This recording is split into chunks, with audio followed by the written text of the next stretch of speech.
Jeff Keenan here. So it's a very snowy day here in Connecticut. We just got a foot of snow. Now, I wanted to go over the latest Tesla update. They just released update 2024 2.3, and it adds a very interesting feature reminder to plug in at home. So once you install this update, you also need to set your home location.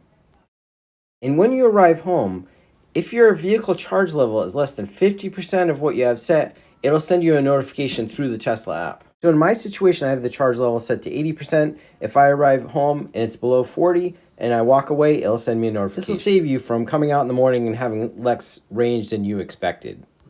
Another interesting feature is Tesla's enabled Ultra-Wideband for the Apple iPhone 11 or newer.